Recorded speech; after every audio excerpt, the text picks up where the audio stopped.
What's going on, everybody? Scott Bogman here to tell you all of my favorite bets and props for the college football week 9 of the 2024 season. Remember, if you want to check out all of my bets, tail me, fade me, however you feel about it, you can do it on the BettingPros app or at bettingpros.com/Bogman, Bogman. We'll take you there to see all of the bets that I have placed last week. Just doing a quick review here.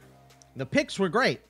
5-1 on the picks. The props were pretty miserable. 0 for 2 on my touchdown props. Luther Burden's quarterback, Brady Cook, got hurt and missed most of that game. Did come back and win it for them, but the last touchdown was not to Burden.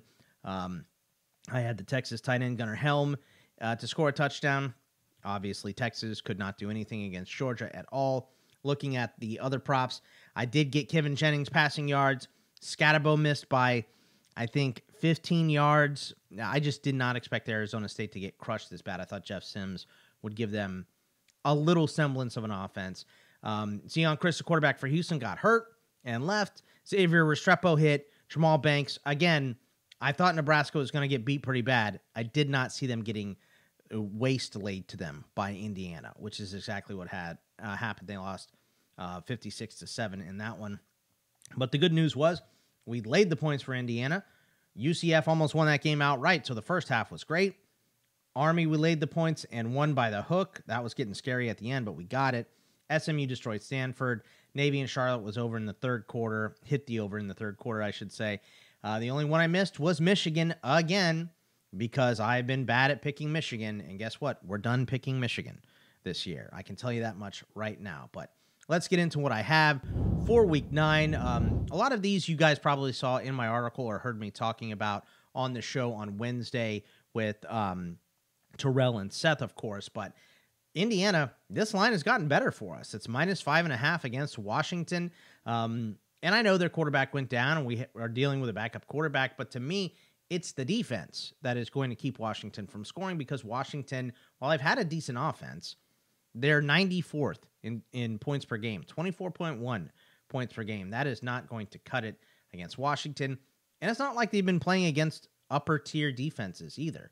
They put up 30 on Eastern Michigan, who is giving up 26.1, and they're 81st. Washington State, they only put up 19 points. Washington State is 88th. Northwestern is 29th. They scored 24 against them. 18 against Rutgers, who's 52nd, less than average against them. Michigan, they put up 27. Michigan's 50th. And Iowa, who's 8th and only allows 14.4 points per game. Washington only put up 16 and let them score 40. So, to me, it's Indiana's defense. They come in 7th in scoring defense, 7th in total defense. Indiana's 10th in defensive performance, 4th in defensive performance against the pass this season. It might be fair to say that they haven't played anyone, but they cover. So we're just going to take Indiana until the wheels fall off on that one. So Indiana -5.5, lock that one up. We're going to go Notre Dame -13.5 against Navy. I feel like Terrell and I are the only ones picking Notre Dame here, but to me, this is about how Navy just hasn't played anyone. Yes, they did beat a good Memphis team. We'll talk about Memphis in a little bit here. But that's the only winning team that they've beat.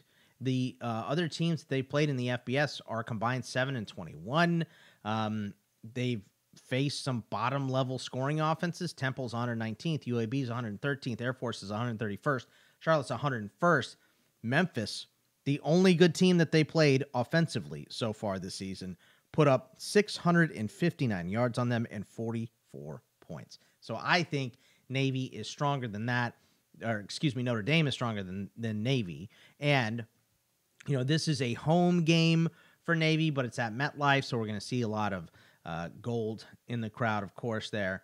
I just don't think that Navy is really a match for Notre Dame yet. They bowed up and played well in this game in the past.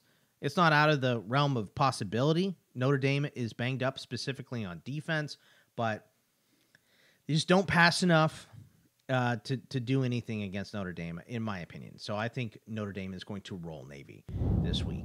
Let's lay a bunch of points and take Miami -20.5 against Florida State.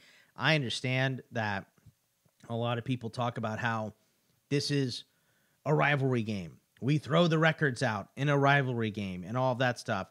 But I cannot throw out what I've seen from Florida State's offense. It has been straight up miserable. They're 132nd out of 134 in scoring and total offense. They're 91st in passing because they have to pass a lot to try to play catch up. They're 131st in rushing. They're 118th in offensive grade on PFF. They're 130th in offensive performance. Miami is going to embarrass Florida State in this game. I do not think this is a close game. I think Miami rolls them. I mean, what can we expect from Florida State? 14 points? Maybe even 21 points? Are we giving them 3 touchdowns? Miami's going to score 45-50 in this game. They're going to have the ball a lot. Cam Ward seems unstoppable. They haven't been able to stop anybody recently, but that fits perfect because Florida State can't score on anyone. So to me, I just see this as a lopsided match. I'm going to lay all those points and take the Canes. We're going to go to Penn State -6.5 at Wisconsin. And this pick, it doesn't match with the current trends of these teams, right? Wisconsin's covered in the last 3. Penn State has not covered in the last 3. And Wisconsin has started to find a little bit of a rhythm here, which is nice, but they've been able to mask the passing issues by running the ball during this streak. They've ran it at a 60.7% clip. Penn State is currently 10th in rushing defense. So I think Penn State is going to force them to pass the ball. And when that happens, Braden Luck has been terrible. 5.4% turnover-worthy play rate. That is 144 out of 165 qualified QBs. I think that's likely to show up. I think Penn State makes a play on the ball, and I think they're going to be able to move the ball on pretty much anyone, especially Wisconsin here. And Wisconsin is a team that beats the teams that they're supposed to and loses to the teams that they're supposed to. That's kind of been the trend of what's happened with them this season. A couple games you haven't heard me talk about here. We're going to just pick on Charlotte again. We did it last week with Navy, and we took the over here. They're playing Memphis this week. It's 57.5. Charlotte is 95th against the pass. They grade 109th. They just gave up 51 to Navy, 3 passing touchdowns to Navy on 13 attempts. Memphis passes at a 60% clip. Charlotte games have gone 5-2 to the over. Memphis is only 104th in pace of play.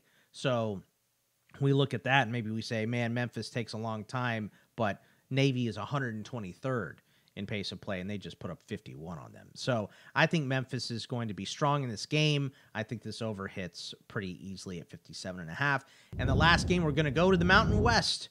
I know a lot of you guys are going to have eyes on Utah State laying 1.5 at Wyoming. That's where we're going to here. And look, they're playing, at Wyoming. It's at elevation. There's going to be a little bit of wind, but it's just at 10 miles per hour, and we really start to see movement of lines and things at 15. And we get significant movement at 25. So we're not going to have that in this game, at least as far as what the forecast is showing me today. But Utah State, they have allowed no fewer than 38 points to an FBS offense, and 54 points per game over the last 3 is what they're allowing. Their defense is miserable. Utah State is 133rd of 134 teams in scoring defense, and even Wyoming's miserable offense, they have not been good, should be able to score on them. But Wyoming has played strong defense, but Utah State has put up at least 29 points in all of Spencer Petrus's starts. They had 45 last week. This offense is hitting a different just a different pace right now, and they're stepping up to the next level for Utah State. So Wyoming has problems moving the ball. They should be able to score. I think this will be a close game. That's why Utah State is only a 1.5 point favorite.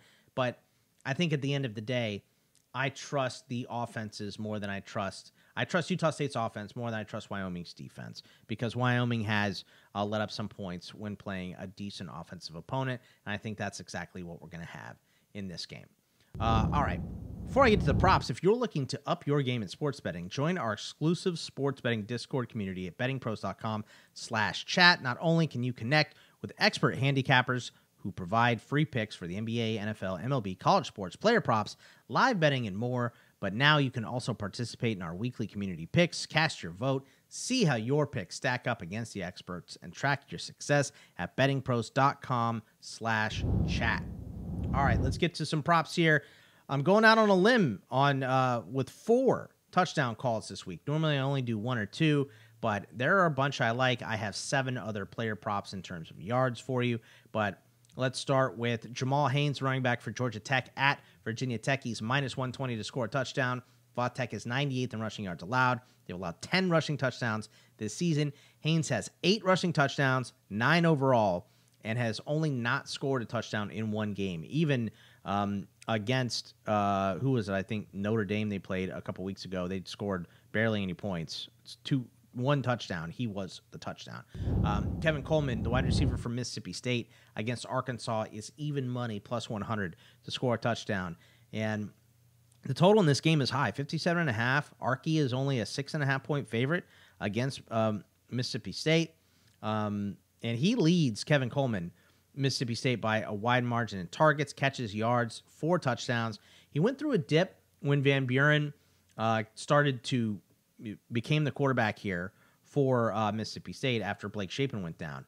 But 23 targets, 16 catches, 192 yards, and a score over the last 2 weeks. He's becoming a bigger target, and Arkansas will give up some passing yards. Let's go to Brennan Presley, the wide receiver at Oklahoma State at Baylor. This is plus 115. He leads OK State in targets, receptions, receiving touchdowns.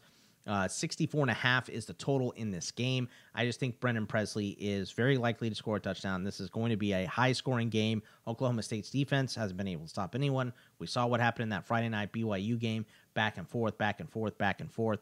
Lots of scoring. Baylor finally figured out their offense a little bit last week and put up some points. So I think Brennan Presley is going to score a touchdown in this game. This one is a little out there. I'm going to take Aidan Chiles, the quarterback for Michigan State, to score a touchdown. This number's big. It's plus 270. He has 3 rushing touchdowns this season, but he hasn't had one since September 21st against Boston College. The last 2 weeks, though, he has pulled through with double-digit rush attempts and had 23 rushes for 80 yards over those last 2 games. Michigan was run over by Illinois last week. That is why I lost that bet. Altmaier had 10 rushes for 48 yards, and he scored, and he only had 1 rushing touchdown going into that game against Michigan. Michigan's top 10 against the run. They've allowed only 5 touchdowns, so that is why this number is big, and I like it. Plus 270. It is a swing, but it's a swing that I think might be worth taking. I got 2 passing yard props for you guys here. Taylen Green, the quarterback for Arkansas at Mississippi State. The total here is 224.5. That is 225 plus is paying you minus 125. Over 250 is paying you plus 170.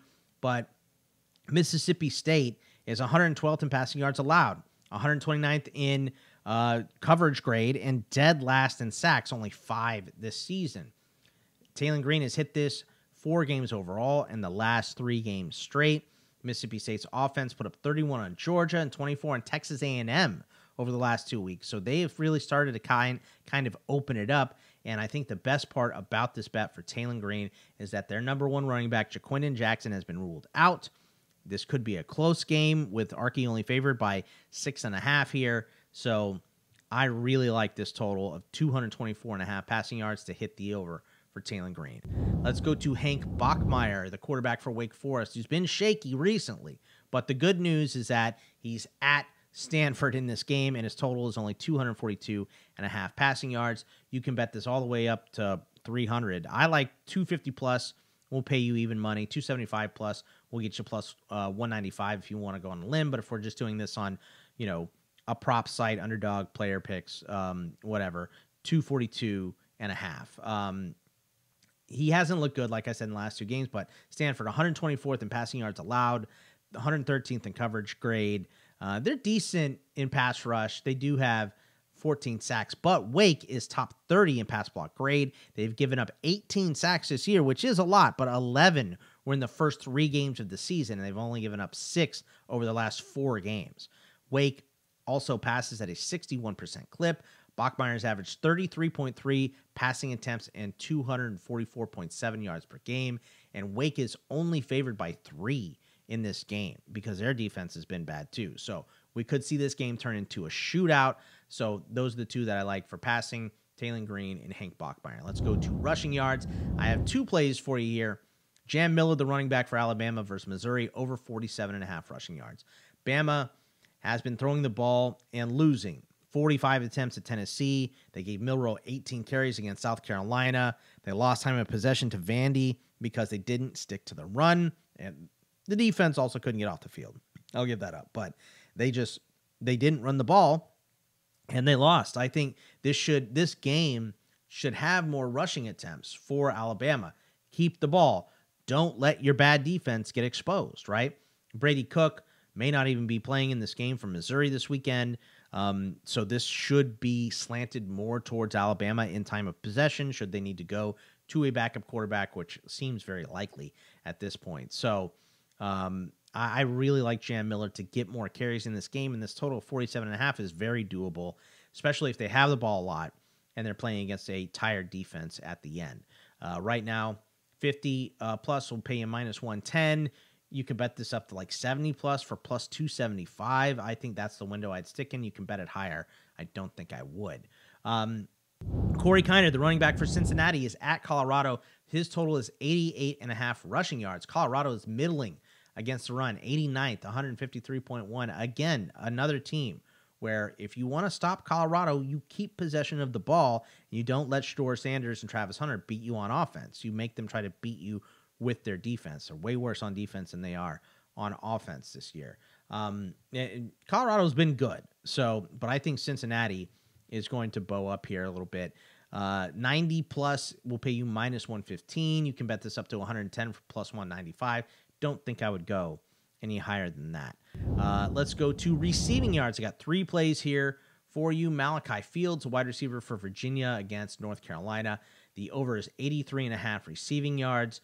UNC, 100th in passing yards allowed, 107th in coverage grade. UVA, over 50% passing rate, only 3.5-point favorites, and they are top 30 in pace, which means you're going to see a lot of plays from Virginia in this game and probably a lot of passing as well. So I think Malachi Fields can hit this. A couple weeks ago, he had 17 targets.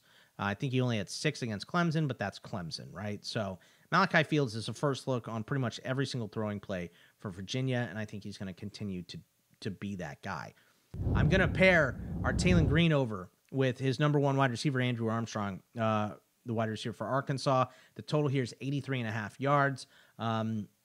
I explained a lot about this with the Taylen Green stuff, but he's the Arky number 1 wide receiver. He's hit this in 4 of 6 games.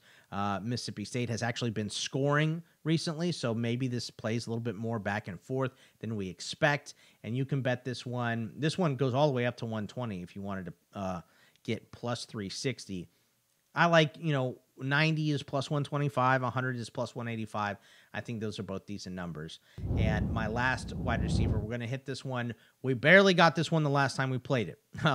It took literally to the end of the 4th quarter. But Daniel Jackson, the wide receiver from Minnesota versus Maryland, his total 60.5 yards. And he's had over 10 targets in 4 of the last 5 games for Minnesota. They're only a 4-point favorite in this game against Maryland, and Maryland statistically is 120th against the pass. They're 99th in coverage grade. You can play this one up to like 90 yards for plus 280. Minnesota likes to run the ball.